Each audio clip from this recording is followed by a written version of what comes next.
Greetings and salutations. Welcome to Knife Chats with Tobias.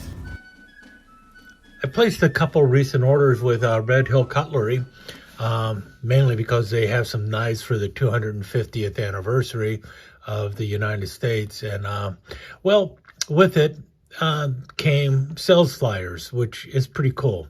Now, they've done this before, and I think I've mentioned this before, too, that I like that they do this, that they include a sales flyer with the purchases when you order something, because it gives you an idea of some of the other knives that they have on hand. So you see here these Red Hill exclusives for the large stockman and stuff with the American flag shield, some green mint going on, then some knives by Buck, and obviously the Red Hill knives that I was interested in, like up here.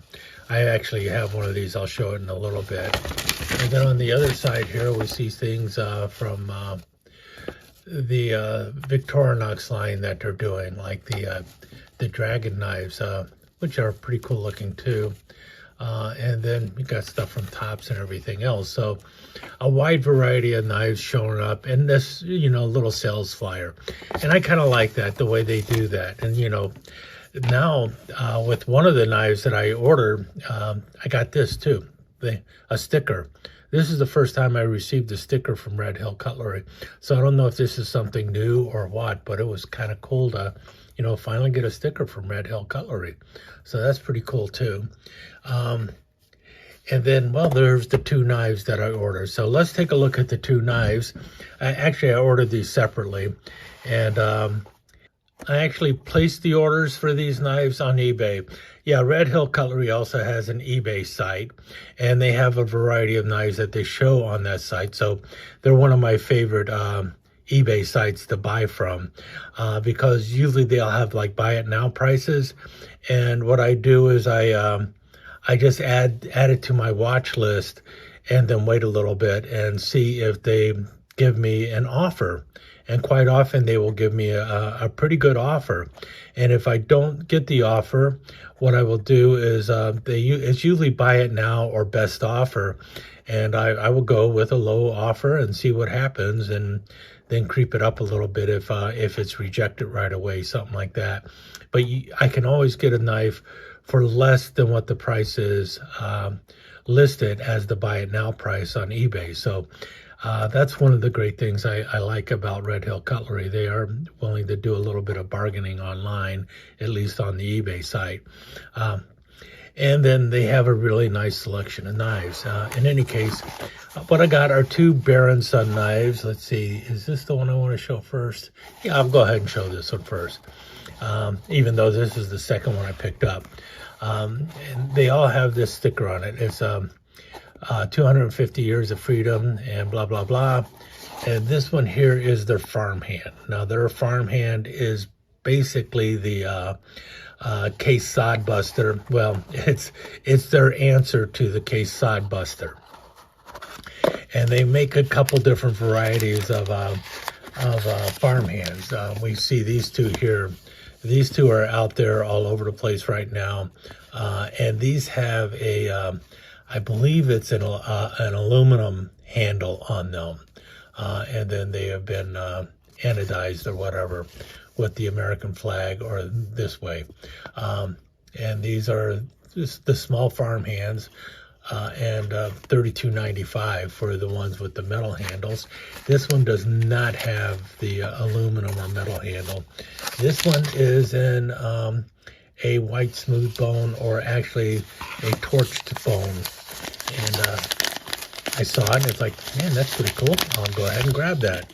It's obviously one of the 250th anniversary knives. We see it there. And this is made in a limited number, but I do not know what that limited number is. I've seen within Baron Son or within Red Hill Cutlery, often these limited numbers will be either like 250 or 600. I don't know which one this is. I will try and find out. But what I like about their Farmhand is the size of it. This is about the same size as the Case Sodbuster Jr. And if you notice, this is a modern version of it. It is it's held together with torque screws. The front torque screws sort of acts as a bird's eye rivet. It is larger than the other rivets, which is nice. And you got the nice blade there. And this is a lockback, so the tension is pretty light on it. However, it locks. It has a good strong lock on there. And if you're crazy about having a little pocket clip on the backside, you have a pocket clip with these. And the pocket clip is held on by torque screws, so it is easy to remove. I have not bothered to remove them. Let me get this real quick. And we see there's the etch on the blade. Limited edition America 250, and then Bear & Son. So these are made by Bear & Son, but I tell you what, for a modern version of a Sodbuster, these are really sweet knives. This is the second one I got, and I've been impressed with both of them. I love the ease of opening of that blade, the nice lock up on it. It feels good in my hand. It even feels good over here in the right hand. This doesn't bother me at all in either hand. You can feel it on the pinky a little bit better, but it's a nice way to index the blade. Nice lock up, nice and tight, no wobble or anything, and you got a blade dropping right down the middle almost. So it's really a sweet knife. This one is in, like I said, white smooth bone, or actually a torched white smooth bone. You can see the torching around the edges. So each one will be a little bit different with the torching. Like I said, I have another one of these. Let me grab it real quick. And you can see the consistency of the quality. Okay, here's my other Farmhand, and you can see this is in the campfire bone. And as we can see here, this one is number 20. And a bonfire series, I'm sorry. What we see there, number 20 in the bonfire series. And you can see right there the way it is looking. Really nicely done. Same lockup. See the difference in the white bone that's been torched, and the campfire, which is or bonfire, which has been torched a little bit more.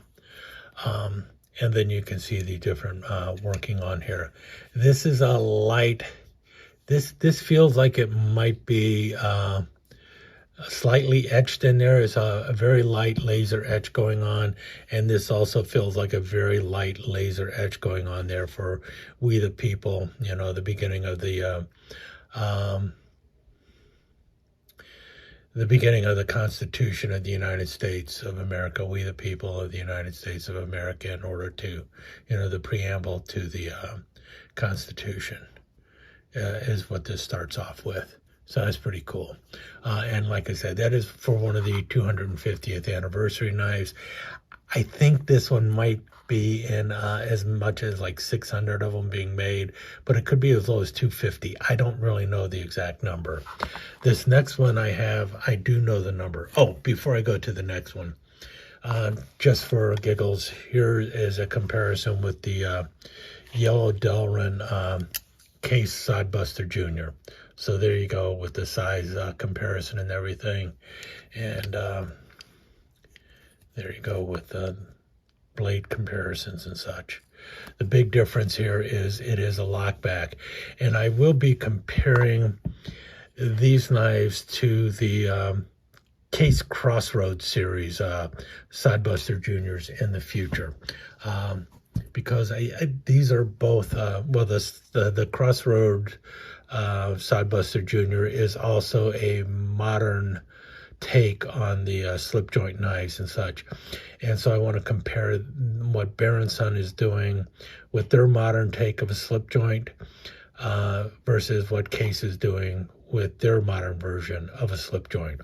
Both of them have advantages and both of them have disadvantages, but I thought it would be a nice comparison. So I'll be doing that in the near future as well. So you will definitely be seeing this knife again in the future. Now, next up is, well, it's another Baron Son Barlow. And before you ask, yeah, I got quite a few Baron Son Barlows. I have 8 of the 3.5-inch Barlows by Baron Son, and 2 or 3 of the 3-inch Barlows. I don't have any of their larger ones, the ones that are like on a 4-inch frame yet, but I will probably get one eventually. I'm not sure. I'm not as crazy about the sheep foot blade on those knives for some reason. In any case, here we go with number 9 in the Baron Son Barlows, and I would probably have even more Baron Son Barlows if they would do some mixing up of the blades on their knives, because all of their 3.5-inch Barlows seem to have the same 2 blades on there, and I would love it if they would start doing them, making a few with a Spearmaster blade and possibly a couple that are just a single bladed knife, just either a single spear blade or a single clip blade. If they did that, I'd probably be buying even more of these. But as it is, when it comes to USA made Barlows, I have more Baron Son USA made Barlows than any other company out there. I also have a Colonel Kuhn Barlow that was made by Baron Son, and a Queen Barlow that was made by Baron Son. So when you get right down to it, I'm up to 11, and I also have one on pre-order right now too. So yeah, I'm pretty crazy about Baron Son Barlows. They're really nice. This one obviously is another one for the 250th anniversary. We see here this was the Revolutionary War, and you've got the Minutemen on there. Now, as you can see from this cover, there are 6 different ones in the series. They say $64. I did not pay $64 for this. I got it for quite a bit less than that because of, well, I was just lucky enough, I guess. But in any case, you see there's one that's Liberty, then with the Liberty Bell, the Declaration of Independence, Independence Hall. You've got the Eagle, but the one I liked the most and the one I really wanted to get was Revolutionary War with the Minuteman, and so that's the one I grabbed. You can see all of them have 1776 on the bolster, and that is only on the front side bolster. You once again see that this is in the torched bone, so you have it's kind of like an antique white smooth bone going on with it, and just a standard pin blade, nothing fancy about it. Now, I will admit right away that the polish on a Baron Son knife is not the same mirror polish that you see with case knives.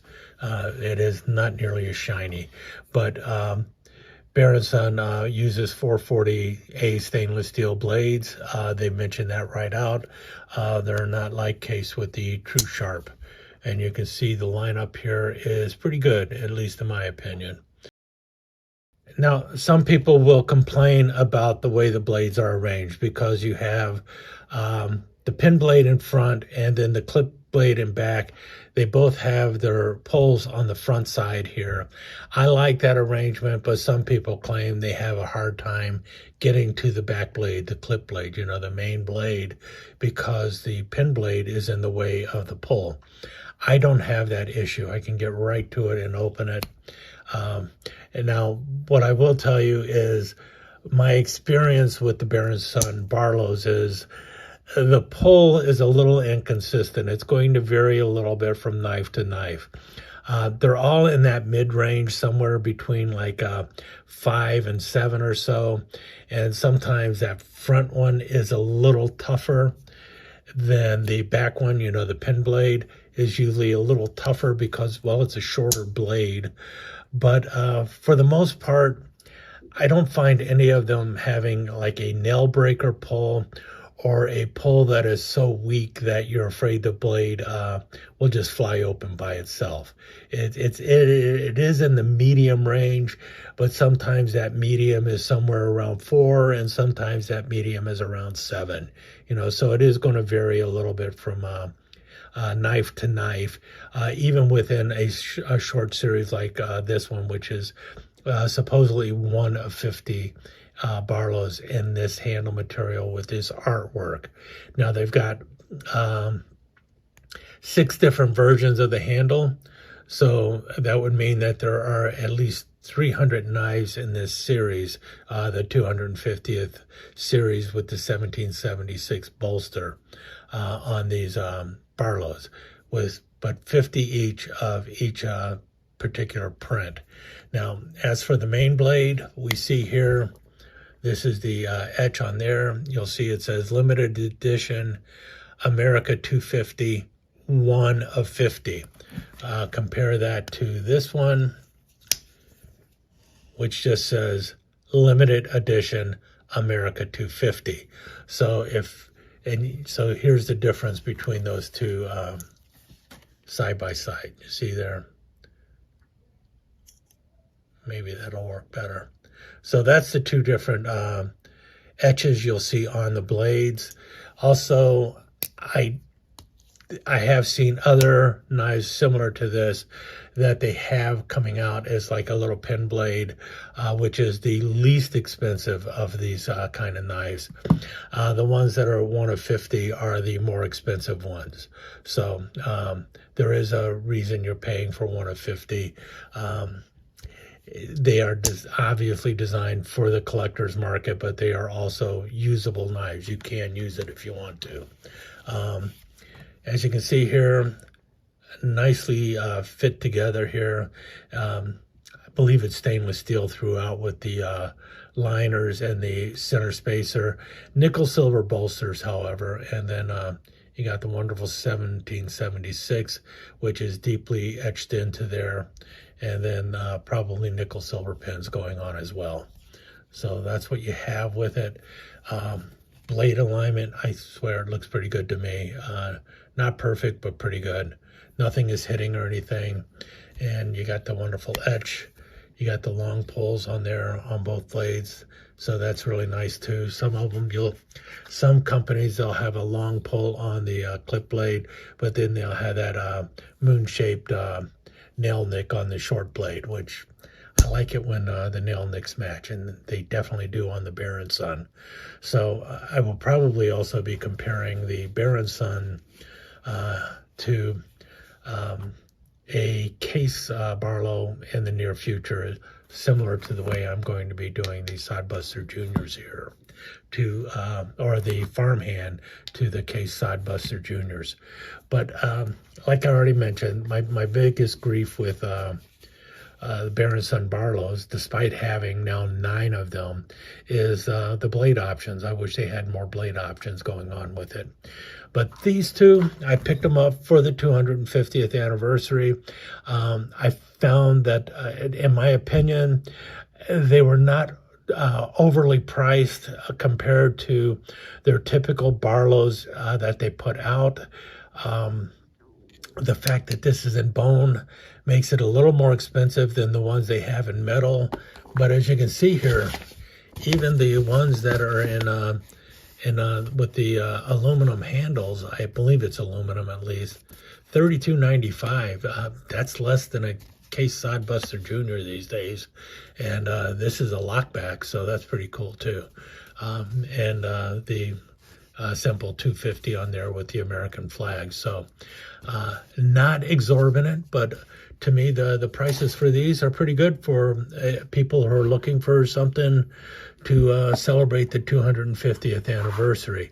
These are the second and third USA made ones I've got. The other one I have is the Kershaw 1776 or the Ross flag Kershaw leak. But these are my first 2 traditional patterns for the 250th anniversary that are made in the United States. And I think Bear & Son did a really good job with it. And the fact that I got a sticker with one, that's pretty cool too. any case, like I said, I will revisit these knives in the future, but for right now, just stick around for a few slides and we'll call it a day.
Let me take just a second to thank you once again for dropping by and spending a few minutes here at Knife Chats with Tobias.